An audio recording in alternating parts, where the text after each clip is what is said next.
나 같은 죄인 살리신. 아야, 이게 뭐야?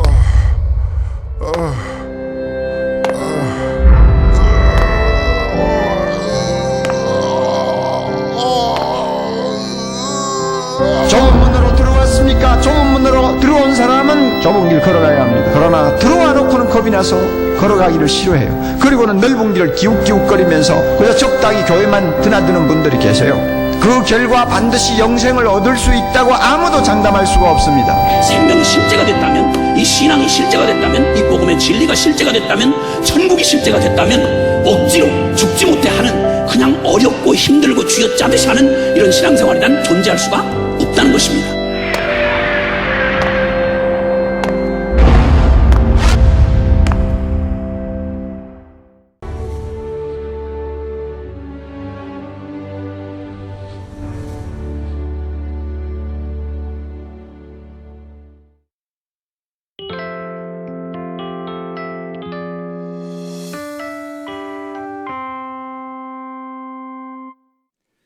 제가 아침이면 양궁장에를 자주 갑니다. 양궁장 가서 이제 운동을 하고 양궁장에 나오시는 분들과 아침 해장국을 얼마 전에 먹었습니다. 근데 해장국 먹는 중에 모 장로님께서 80이신데 굉장히 건강하세요. 이분이 이렇게 말씀하시는 거예요. 아이 목사님, 내가 80인데 90을 살아도 이제 10년밖에 안 남았어요. 세월이 얼마나 빨리 가는지 몰라요. 그러니까 옆에 있는 분이 하시는 말씀이 그래요. 60이면 60km로 달리고요. 70이면 70km 달리고요. 80이면 80km로 간대요. 참 세월 빨리 갑니다. 빨리 가요. 그런데 그 말씀을 하시는데 제 마음이 많이 숙연해졌어요. 사실 우리가 사는 것 보게 되면 인생이 별것 아니에요. 시편에 이렇게 말씀하십니다. 우리의 연수가 70이요 강건하면 80이라도 그 연수의 자랑은 수고와 슬픔뿐이요 빠르게 지나가니 마치 날아가는 것 같다는 말씀이 있습니다. 그렇습니다. 나이와 시간은 항상 함께 갑니다. 어린 시절 여러분들도 생각해 보세요. 그때는 시간이 정지된 것 같았어요. 하루 종일 뒷동산에 뛰어놀아도 해가 안 져. 왜 이렇게 시간이 안 가나 했는데 이제 나이가 들고 보니까 시간이 너무나 빨리 가는 거예요. 할 일도 없는데 하루가 금방 갑니다. 그런데 그렇다고 해서 노인과 젊은이의 시간이 다른 걸까요? 아니에요. 노인도 하나님이 24시간 주었고 젊은이도 24시간 주었어요. 근데 왜 빨리 간다고 느끼느냐? 그것은 죽음이 가까이 왔다는 것을 알기 때문이에요.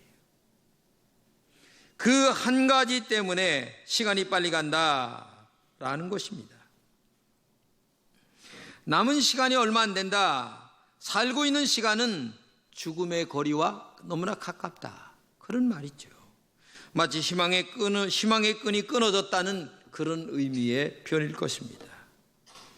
그러나 하나님의 사람들은 달라야 합니다. 절망의 순간에도 다시 한번 일어나야 합니다.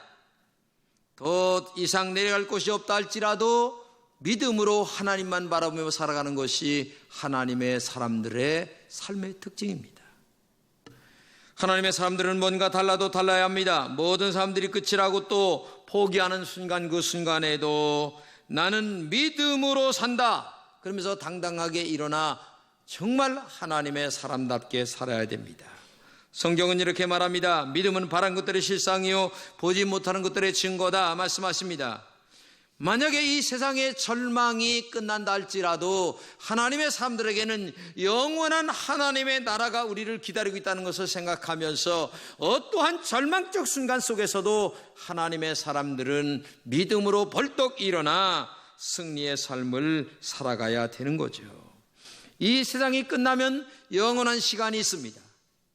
육이 끝나면 하나님과 동행하는 삶이 있습니다. 그 영원한 하나님의 나라를 소망하면서 날마다 승리하는 여러분 되시기를 주님의 이름으로 축복합니다. 오늘 본문의 말씀에 보게 되면 제때에 알맞게 때가 있다라는 말씀이 나옵니다. 그러나 우리가 이 말이 이해가 되지 않아요. 어떻게 제때에 알맞게 때가 있느냐? 그러나 그때는 이해가 되지 않았지만 하나님의 입장으로 그리고 시간이 지나가 보면 모든 것들이 이해가 될 수가 있다. 그런 말이에요. 본문에 이런 말이 나옵니다.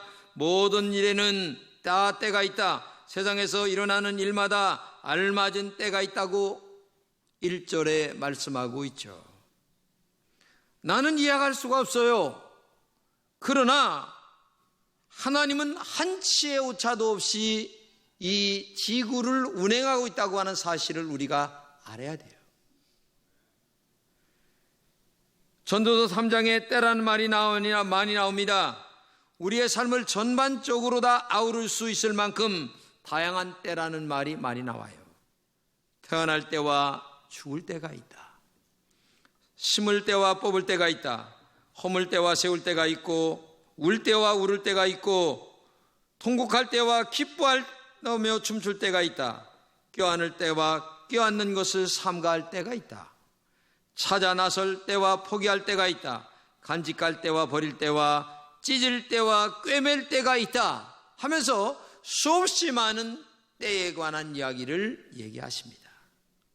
이것을 표준 세번역으로 보게 되면 이렇게 말씀하십니다. 하나님은 모든 것이 제때에 알맞게 일어나도록 하셨다. 이렇게 이 본문을 번역하고 있습니다. 여러분, 전도서의 주제가 뭡니까? 모든 것이 헛되고 헛되다 라는 것이 전도서의 주제입니다. 자, 이 헛되다는 말을 하기 위하여 전도서를 쓴 거나 마찬가지예요. 모든 것이 헛되다는 말씀에는 과거와 현재와 미래를 아우르는 말이에요. 전도서는 잃어버린 하나님의 시계와 천국 스케줄을 다시 발견하는 책이 이 전도서예요. 여러분, 모든 것이 헛되다라고 하는 이 말 속에 깊은 의미가 담겨져 있다는 사실을 우리가 알아야 됩니다. 한 세 가지가 있는데 첫째는 뭐냐? 과거를 경험했다라는 말입니다. 이 솔로몬이 전도서를 썼는데 과거를 경험해 보니 별것 아니다. 그런 말이에요. 솔로몬 왕은 왕 중에서 가장 번영을 누린 왕입니다. 그래서 그의 왕궁에는 금은 보화로 가득 차 있었어요. 누가 가든지 눈이 뒹굴해질 정도의 휘황찬란한 모습으로 왕궁을 꾸몄어요. 그리고 이 솔로몬은 약 40년이 되도록 그런 왕정을 누리며 살았던 사람이 솔로몬이에요. 그런데 그렇게 오랜 시간 동안 왕을 하면서 살아왔습니다. 그리고 즐겼습니다. 누렸습니다. 행복했습니다. 그런데 인생 말년이 돼서 돌이켜보니까 그렇게 누렸던 것이 별것이 아니라는 거예요. 다 헛되고 헛되다. 이것을 알게 됐다고 하는 얘기예요. 부귀영화를 누렸지만 하나님 앞에 죽을 생각을 하니까 별것 아니란 얘기예요. 헛되다는 얘기입니다. 죽음은 우리의 모든 것을 송두리째 빼앗아 가는 것이기 때문에 그렇죠. 죽음 앞에서는 그 어느 것도 소용이 없어요. 명예나 물질이 아무런 소용이 없어요. 어떤 사람은 대통령에게 훈장 받았다고 대단하게 생각합니다. 죽음의 그 영전 앞에 대통령 훈장을 걸어놨는데 죽은 사람이 훈장이 뭔 줄 알겠어요? 아니면 돈이 뭔 줄 알겠어요? 죽은 사람은 아무것도 몰라요. 다만 살아있는 사람들끼리 괜히 그냥 이리저리 별 얘기를 다 하고 앉았을 뿐이지 죽은 사람은 아무것도 몰라요. 그러니까 막상 이 솔로몬이 그렇게 부귀영화를 누리고 살았는데 죽음이라는 문제를 딱 접하고 보니까 헛되다. 자기가 지나온 40년의 과거를 생각해 보니까 헛되다. 여러분, 인생 지금 행복하게 잘 삽니다. 그러나 죽음 앞에 딱 서면 인생이라고 하는 것은 별것 아닙니다. 그래서 한마디로 인생 결국은 헛되다. 이 말을 지금 과거를 돌이켜보니까 하고 있는 거예요. 두 번째는 하나님이 하시는 일은 제때에 알맞게 하셨다는 것을 본문에 얘기하고 있는 거예요. 사람들이 말하는 것을 보게 되면 언제나 자기 편에서만 얘기합니다. 하나님이 계시다면 왜 나에게 이런 어려움을 줄까? 하나님이 계시다면 왜 저 악한 사람들을 벌하지 않고 선하게 사는 사람들이 왜 죽을까?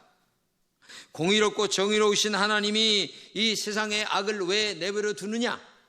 이런 말들을 항상 하는데 항상 얘기하는 것 보면 자기 편에서요.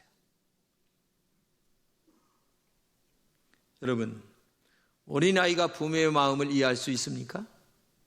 부모는 벌써 장래를 바라보고 어려서 너 공부 열심히 해라, 또 믿음으로 살아라, 정직하게 바르게 살아라 하면서 잘 지도합니다.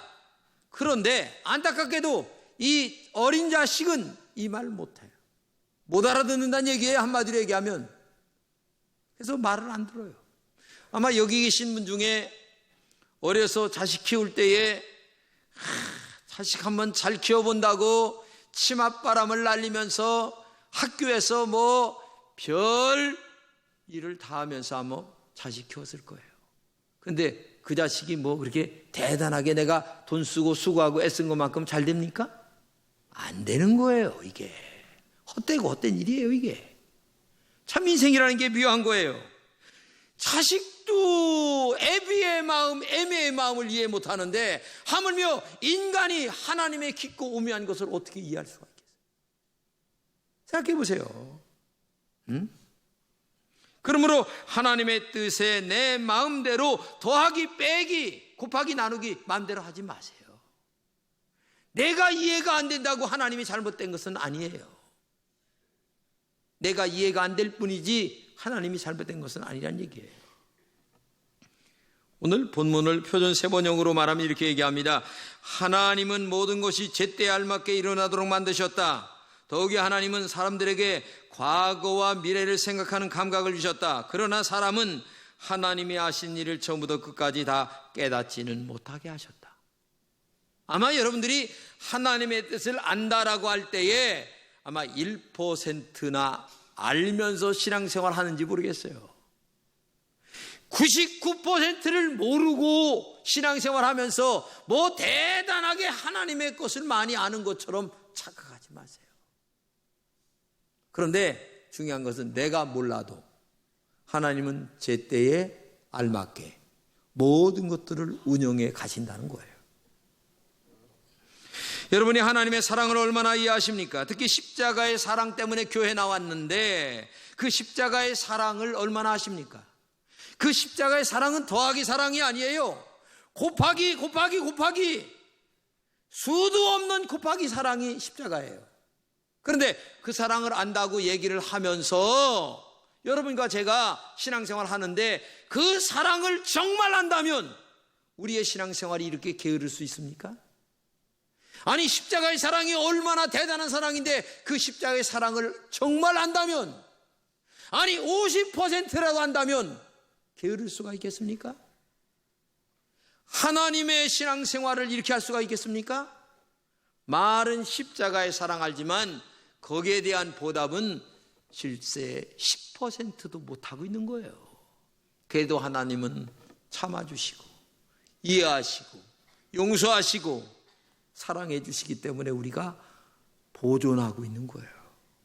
여러분, 이걸 알아야 됩니다. 인간 편에서 십자가 사랑을 바라보지 말아야 됩니다. 하나님 편에서 십자가를 바라볼 수 있다면 여러분들은 정말 십자가 사랑 앞에 무릎을 꿇어야 됩니다. 눈물을 흘리지 않고 감격하지 않을 수가 없어요. 왜? 그게 십자가 사랑이에요. 왜? 목숨을 끊은 사랑이기 때문에. 여러분들이 정말 무엇을 위하여 목숨을 던질 수가 있겠어요? 그런데 하나님은 나 같은 죄인을 위하여 목숨을 던진 사랑이에요. 근데 그 십자가 사랑 말하면서 주일 성수 하나도 못해요. 온전하게 11조 하나도 못하는 게 인간들이에요. 그래도 하나님은 참아주시고 사랑해 주시고 용서해 주시고 이렇게 하나님이 우리를 따뜻하게 맞이해 주는 분이 하나님이에요. 정말 하나님의 사랑은 이해할 수 없는 사랑이에요. 내가 이해가 안 되어도 하나님은 제때에 알맞게 그리고 변함없이 우리를 지금도 사랑해 주고 계시는 거예요. 레브 셰멜이라고 하는 사람이 있었는데 이 사람은 정말 하나님에 대한 이해가 안 되는 거예요. 아까 얘기한 것 마냥 왜 불의한 자들을 내버려 두고 아니 바르게 살려고 하는 사람들에게 왜 또 어려움이 있느냐? 이게 이해가 안 되는 거예요. 그래서 하나님 앞에 항상 하는 말이 왜 어떻게 세상에 이런 일이 일어날 수가 있겠습니까? 라고 하는 이 불만을 품고 사는 사람이 쉐무엘이에요. 근데 한 마음으로는 또 이런 마음이 있었어요. 아주 미래를 꿰뚫어 보는 그 엘리야라고 하는 선지자를 만나서 한번 내가 물어보고 싶다라는 마음을 갖고 늘 마음속에 기도했어요. 하나님, 나 엘리야 선지자를 만나서 내가 이렇게 불평스럽고 이해가 안 되는 이 세상에 대하여 한번 내가 물어보고 싶은데 나 좀 한번 엘리야 선지자를 만나게 해주세요. 그래서 늘 기도했는데 오늘 엘리야 선지자를 진짜 만났어요. 얼마나 기쁘겠어요. 그래가지고 자기가 마음에 있었던 뭐 왜 어떻고 이렇게 불평스러운 얘기를 쫙 얘기를 하니까 누구요? 엘리야 선지자가 아무 말 없이 웬만하면 따라와. 그래서 엘리야 선지자를 따라갔어요. 근데 얼마를 가는데 날이 저물었어요. 어느 부부가 살고 있는 집에 들어갔는데 이 집에 가난한데도 이 엘리야 선지자와 셰무엘 이 두 사람을 굉장히 극진하게 대접을 하는 거예요. 그래서 밥을 잘 먹고 아침도 잘 먹고 이렇게 나오려고 하는데 그 집에 소가 죽는 거야. 한 마리밖에 없는 소가. 그런데 아니 능력 있는 이 엘리야가 아무 말도 안 하고 그냥 나가는 거야. 그러니까 이 셰무엘이 화딱지가 나가지고 속으로 말도 못하고서 아니 왜 이렇게 어려운 집에서 우리를 극진하게 대접해 줬는데 왜 아무런 조치도 취하지 않고 그냥 갈까? 아주 여기까지는 올라오는데 말도 못하고 따라가는 거예요. 응? 얼마를 가다가 어느 집에 또 이제 가는데 그 집에 가니까 부잣집이에요. 그리고 회당이 있는데 사람들이 많이 모였어요. 많이 모였는데 뭐 굉장히 부자 사람들이 많이 모였는데 들어온데도 인사도 없이 말도 안 하는 거야. 그러니까 이 시므엘이 화딱지가 났는데 그 엘리야 선지자는 아무 말도 없이 거기서 하룻밤을 자고서 오는데 마지막에 나오는데 이렇게 얘기하는 거예요. 너희 모두는 지도자가 되어라. 이해가 안 되는 거예요. 그리고 그 다음에 갔어요. 작은 공동체를 또 들어갔습니다. 그 공동체 사람들은 너무나 친절하게 이 사람들을 맞이해주고 음식 대접하고 그 다음에 사람들도 굉장히 선한 사람들이었어요. 그리고 하룻밤을 자고 떠나가는데 이런 말을 하고 가는 거예요. 너의 지도자는 한 사람이 되거라. 이해가 안 가는 거예요. 엘리야와 동행하고 있는 시므엘은 이런 행동을 이해할 수가 없었어요. 얼마를 가다가 엘리야는 시므엘에게 이렇게 물었어요. 시므엘, 자네는 나와 동행하면서 나의 행동이 정말 이해가 할 수가 없지? 아마 수수께끼처럼 느껴졌을 거야. 나도 잘 알고 있네. 그러면서 지금까지 되어진 일들을 설명을 하는 거예요. 첫째, 우리가 간 집에 보면 부부가 얼마나 선하냐. 근데 그 집에서 우리를 잘 대접해 줬는데 우리가 아침에 나올 때 소가 죽었지 않냐. 근데 내가 왜 그냥 나온 줄 아느냐? 실제로는 그의 부인이 죽을 운명이다. 그런데 내가 하나님 앞에 기도해서 소가 죽은 거야. 뭘 알지도 못하면 까불지 말어. 응? 그러니까 이 시므엘이 이해가 가는 거예요. 아내가 죽을 것을 소가 죽겠구나. 어차피 죽어야 될 건 하나인데. 욕심쟁이 부자들이 있는데 들렸는데 이건 좀 아까 얘기가 빠진 얘기네. 욕심쟁이 부잣집에 굉장히 들렸는데 이 집에 갔다 아침에 나오는데 나무가 하나가 쓰러져 있던 거예요. 근데 갑작스레 이 엘리야 선지자가 나무를 딱 심어주고 나오는 거야. 근데 그냥 욕심쟁이 그걸 아니 무너진 나무를 왜 심어줘? 하면서 그냥 속으로 꿍얼꿍얼댔는데 내가 왜 심어준 줄 아느냐? 바로 그 무너진 나무 밑에 황금 덩어리가 이만큼 들어있는데 그놈이 그걸 가져갈까 봐 내가 빨리 나무를 심어준 거다. 알지 못하면 너 까불지 말어. 응? 그 다음에 그 여러 지혜로운 사람들이 모여 있을 때에 여러 사람들이 지도자가 되거라 라고 한 말은 망하라고 한 말이다. 왜? 지도자가 많으면 망하는 거니까. 그렇지 않아요? 다 똑똑한 놈만 모이면 다 망하는 거니까. 그 다음에 없는 사람들끼리 모여 있을 때 지도자가 한 명 되거라 한 것은 그 공동 운영체가 잘 되도록. 왜? 똑똑한 지도자가 한 명이 있어야 되는 거니까. 이렇게 얘기하니까 이 시므엘이 그때 고개를 끄덕끄덕하면서 나 이렇게 기쁜 뜻을 몰랐네요. 죄송합니다 하면서 말을 했는데 그때 이 엘리야가 한마디를 더 보태는 거예요. 나는 자네에게 부탁하네. 사악한 사람들이 잘 되는 것을 보거든 분명히 그의 사악함이 궁극적으로 그에게 불행한 일을 가져올 것이라는 것을 마음에 꼭 두고 있게. 언젠가는 불행한 일이 올 것이라는 것을. 그리고 의로운 사람이 어려운 일을 겪는 것을 보거든 그 사람이 어떤 불행한 일로부터 구원을 받을 것이라는 것을 꼭 기억하게. 그리고 더 이상의 의문을 품지 말고 아무도 하나님의 일에 대하여 토달지 말고 하나님은 언제나 제때에 알맞게 다 하시는 거야. 네가 다만 이해를 못할 뿐이지. 그러니까 지금서부터 아멘만 하고 따라와. 할렐루야. 제때에 알맞게. 우리가 이해를 하지 못해서 그렇지.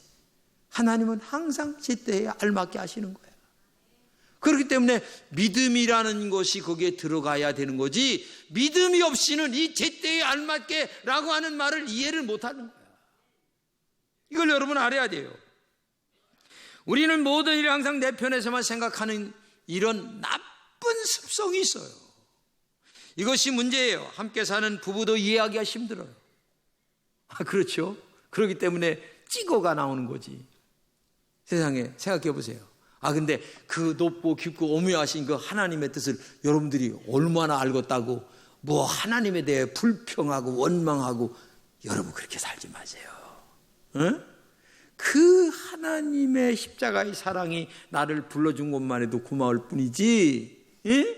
그 십자가의 사랑 하나도 제대로 깨닫지 못하는 우리가 어떻게 그 크고 놀라운 하나님의, 그러나 한 가지 중요한 건 하나님의 일은 정확하게 제때에 알맞게 그리고 변함없이 지금도 운영되고 있다는 사실을 믿으시기를 주님의 이름으로 축복합니다. 마지막 세 번째는 오늘을 항상 믿음으로 살라고 하는 말씀입니다. 모든 것이 헛되기 때문에 믿음으로 살아야 합니다. 말씀대로 살아야 합니다. 우리가 살면서 이해가 된다 안 된다 하는 것이 중요한 것이 아니에요. 더 중요한 것은 내가 지금 믿음으로 하나님의 말씀대로 사느냐 안 사느냐가 중요한 거예요. 우리가 세상에서 일어나는 일들에 대하여 다 이해할 수가 없어요. 이렇게 이해할 수 없는 일들에 대하여 정말로 우리가 하나님의 말씀으로 위로를 받으며 살아가야 되는 거죠. 하나님의 말씀이 우리의 삶의 기준이 되어야 되기 때문에 그래요. 오직 사람은 떡으로만 사는 것이 아니에요. 하나님의 말씀으로 살아가는 것이 인간이에요. 그리고 말씀에 의지하여 믿음으로 살아가는 것. 그래서 성경이 이렇게 얘기합니다. 비록 무화과 나무가 무동치 못하며 포도나무에 열매가 없으며 감람나무에 소출이 없으며 밭에 먹을 것이 없으며 우리의 양이 없으며 외양간에 소가 없을지라도 나는 여호와로 인하여 즐거워하며 나의 구원의 하나님으로 말미암아 기뻐하리로다. 주 여호와는 나의 힘이시라. 나의 발을 사슴과 같이 하사 나를 높은 곳으로 다니게 하시리로다. 이게 신앙의 결론이에요. 상황이 힘들고 어렵고 이해가 안 되는 일이 많이 있다 할지라도 믿음의 눈을 크게 떠서 하나님의 뜻과 말씀으로 돌아가 보면 나는 믿음으로 살겠다. 여러분들이 신앙생활 하면서 우리가 이해할 수 없는 일들이 많이 있을 겁니다. 그러나 우리가 반드시 잊지 말아야 할 것은 그런 일들이 제때에 변함없이 하나님이 운행하고 있다고 하는 사실입니다. 그 제때에 알맞게라는 것은 우리가 이해할 수 없는 비밀이 감추어진 것을 말하는 거예요. 내가 전혀 이해할 수 없습니다. 그러나 하나님은 그 속에 하나님의 비밀이 숨겨져 있어요. 내가 이해할 수 없는 슬픈 일도, 아니면 기쁜 일도, 아픈 일도, 전쟁도, 평화도 알맞은 때에 일어나고 있는 겁니다. 중요한 것은 범사의 모든 일들이 알맞은 때에 일어날 때 거기에 담겨져 있는 비밀을 깨닫게 해달라고 하는 깊은 영성 있는 기도가 필요한 거예요. 그리고 회개할 것은 회개해야 합니다. 그리고 내가 하지 말아야 될 믿음이 아닌 것들은 하지 말아야 되는 거예요. 오직 우리는 한 가지, 믿음으로 살아가는 것입니다. 왜? 하나님은 언제나 제때에 알맞게 그리고 변함없이. 기도합시다. 하나님 감사합니다. 우리가 이해할 수 없는 일들이 우리 주변에는 너무나 많이 일어납니다. 그때 우리는 내 편에서 나의 좁은 상식으로 원망과 불평을 늘어놓을 때가 많이 있습니다. 하나님, 그동안 그렇게 했던 것들을 용서해 주시고 하나님의 그 깊은 뜻을 이해하지 못함을 용서하여 주시옵소서. 내가 이해가 되지 않는다 할지라도 하나님은 언제나 제때에 알맞게 변함없이 우리를 사랑해 오셨고 또 이 세계를 운영하고 계심을 우리는 고백합니다. 우리 금천의 모든 성도들 이해가 안 되는 일이 있다 할지라도 하나님은 오르셨습니다. 하나님은 바르게 하셨습니다. 다만 제가 부족합니다. 깨닫는 지혜를 도와여 주옵소서. 이런 영적 기도를 하는 깊은 성도들이 되게 하여 주시옵소서. 예수님의 이름으로 기도드립니다. 아멘.